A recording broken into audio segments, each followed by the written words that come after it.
Hello everyone, this is G-Shock High Fashion Channel and welcome to another G-Vlog. Today I'm gonna talk a little bit more about this Mudmaster triple sensor G-Shock watch. I own this watch for a little over a month now, so I'm pretty sure this is the right time for me just to give some of my thoughts and opinion a little bit more in depth from my experience so far. So this will be the likes and dislike for Mudmaster triple sensor G-Shock watch. So I'm going to start out by talking about all the weakness, all the downside, all the demerit about this Mudmaster model. First of all is the buckle over here. The buckle of a Mudmaster triple sensor G-Shock watch is the weakest point of this model. This part is the most vulnerable out of all joints in the watch because it's just locked with a simple spring bar like when you're locking any lower end G-Shock watch out there. But in a way it is still fine because just in case while you're wearing the watch your hand stuck onto something, at least this part will become helpful in order to release your wrist out of that thing that you got stuck to. So there's upside to this as well. And I've seen photos of the buckle of the Mudmaster model actually snap. The rest of the watch is really strong. None of this part, especially the lock, will snap before your wrist will. Second point is that there are not a lot of function for this triple sensor G-Shock watch. I believe this is the only triple sensor model out there that have the least amount of function compared to other triple sensor model. For example, the triple sensor Golf Master, the one I'm wearing now, is a quad sensor model, but I'm talking about triple sensor. Or if you compare this to triple sensor Rangeman, or even to the Rangeman as well, such as this guy over here. But the watch on its own is really good enough. The practicality for the sensor is also great as well, since you have two quick access buttons to operate two big features of the watch. Next downside of a Mudmaster G-Shock watch from my experience so far is that the lume. The lume on this watch is really bright after full charge, as any other triple sensor or any G-Shock that have a lume in them. But after a while, for about just 30 minutes or so, the lume will dissipate just like that and it will beginning to dim out. But that's not as bad because that dim luminescence will last you for about 6 to 8 hours from my experience so far. So if you really want a bright lume consistently every single hours for 5-6 hours, this is not the watch, and I don't think any other G-Shock have those type of performance. However, unlike other Swiss watch out there, a G-Shock watch also features an LED light button at the front here to operate the digital display and lights on the whole analog watch face, so you don't have to fully rely on the luminescence at all. So there's one thing to think about. But since this guy costs about 800 bucks at retails, I'm very certain this point gonna be coming handy if this is your concern. Next weakness of a Mudmaster is again about these two buttons. This two button is the big feature of a Mudmaster because it allows us to quickly access the compass or quickly access the altimeter right away. But if you are operating other mode on the watch, for example, you are using the barometer, you cannot use this two button at all. If you are operating the temperature, this two button is useless. You basically need to return back to home time, and then this two button will be coming handy, will be coming convenience again. Alright, next is the size. This watch is really big that at one point I really need to take the watch off just to remove my sweater out of my wrist. Whenever I want to put on a nice long sleeve shirt or long sleeve dress shirt, if I have the watch on, I need to take this watch out first, put on my shirt, and then put the watch back on, because this watch is so big it will get in the way of the sleeves, and that is, in my opinion, a tiny little thing, but I found it to be inconvenience. But it's all depending in your lifestyle. Next issue that I found about a triple sensor Mudmaster is not specifically referring to this watch or any from my experience at all. This is just from the things that I read online. There's the fact that some batch, since this watch is mass produced, so some batch out there have malfunctions seconds hence. I don't know how that happened. Whatever the cause is, I'm very certain that it's just because of the manufacturing issues, not relating to the watch at all. It's all depending on the factories. So if the factory got it right, then the watch came right. I mean, these things happen to any electronics out there, especially high or advanced tech gadget like this. This type of thing is bound to happen, but really unforgivable. But before you make your purchase, if possible, try to ask the sellers about the condition of the watch. Make sure the hands are working properly before paying that high cost of this watch.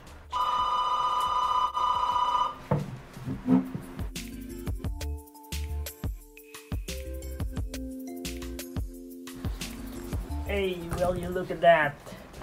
Another G-Shock watch just arrived as I'm making this video. Can't wait to unbox it. But for now, I'm gonna finish up on these videos. Where's that Mudmaster? Let me put down here first. Right, the last downside that I could think of about this Mudmaster triple sensor G-Shock watch is about the colorway of this specific series I'm holding right now, the Master in Desert Camouflage.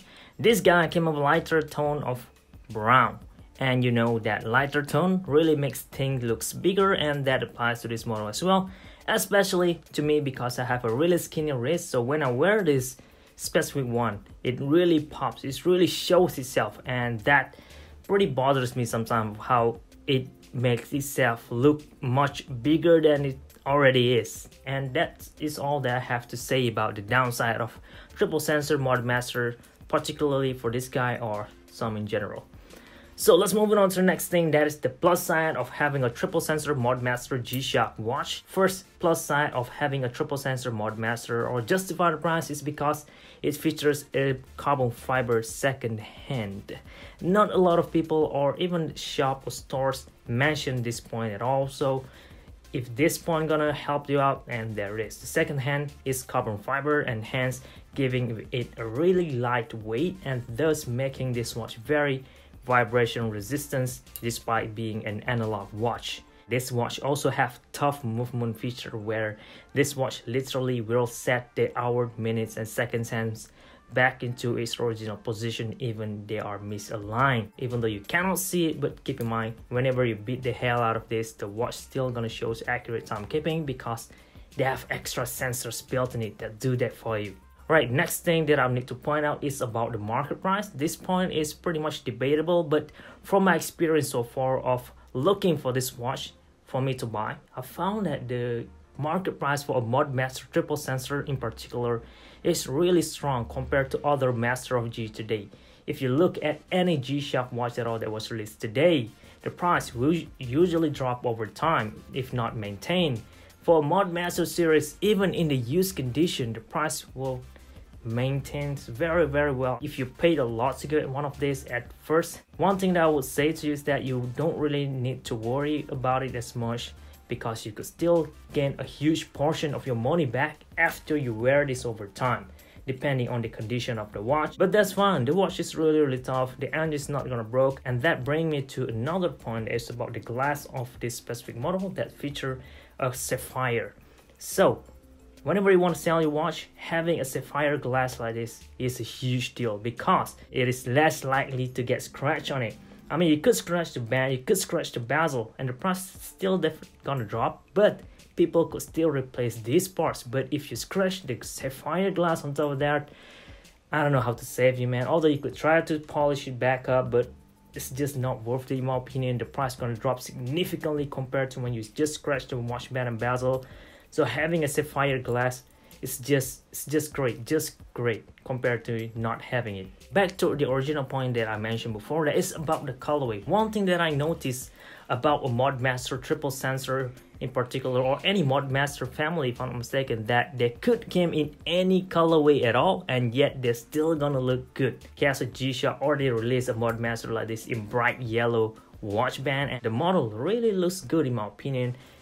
Almost like this guy, almost like the Frogman family. It's a Frogman GWF 1000 specifically, could come in any colorway and it's still gonna look good. Just in case you want to custom paint it your Mudmaster, I'm very certain it's still gonna look good no matter which colorway that you think of. Although I'm not sure about pink though. Well, if you did customize your Mudmaster triple sensor in pink, I really want to have a look at it. Tag me in my Instagram if you did, just out of curiosity. I'm just gonna see how it turns out. Next point on the list is about the fitting of this triple sensor Mudmaster. Not sure if you guys even know, Mudmaster triple sensor is the first Master of G that featured these two things over here. These two parts really make a huge difference, even though they are tiny. Not a lot of people gonna see it, but this what makes the watch comfortable. This is the thing that makes the watch fit very, very well, even if you have a skinny wrist.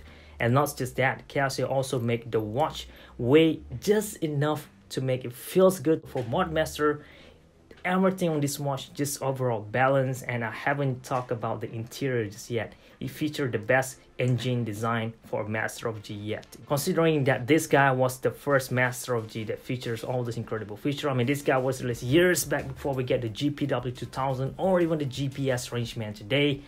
It's still worth it even up to date. Next point is about the mold resisting structure, and that's applied to the watch button. All 5 of them, and that in my opinion is not a big deal at all. This is something like the sapphire glass thing again, where you're not gonna see it, you're not gonna feel it, but something that you know that is working in the background, so you could just beat the hell out of this watch and don't have to worry about the engines getting broke at all. I don't think I will get in a situation where I'm gonna be exposed to a lot of mud, beating the hell out of this, knock it to the ground and all, but knowing that the watch could do that is just good enough for me. And if the watch could withstand all those harsh environments, it could definitely withstand to all my easy lifestyle. Next is the last point on the list, that is about the backplate. The backplate is actually fully covered by the casing of the bezel, and that makes the backplate looks like it is buried in there. And that is tiny little things that I realized as well over time of wearing this. It makes the watch feels comfortable and at the same time protect the backplate even more. It's almost like, I mean, obviously a screw down case back is much better than having 4 screw lock down back, but these tiny little things, this black wrist hug and this bezel parts, just something that is very interesting that I need to point out as well about this Mudmaster. The overall design is well thought out. I mean, everything in this piece is just built to withstand a lot of harsh environments, and you could just rest assured that this thing definitely live up to the word. And I believe that sums up all the things that I have thought about this Mudmaster triple sensor G-Shock watch, and I'm very curious to see what else that you could think of that is good and also that is bad about this triple sensor Mudmaster G-Shock watch in particular, or any master of the triple sensor Mudmaster in general as well. I hope you guys found this video a little bit useful, informative and entertaining as well for your future reference. Leave a like if this does helping you with your future purchase decision, and don't forget to subscribe to see more contents like this coming up in the future. I mean, thank you very, very much for watching, guys. I really, really appreciate your support. This is G-Shock High Fashion Channel, and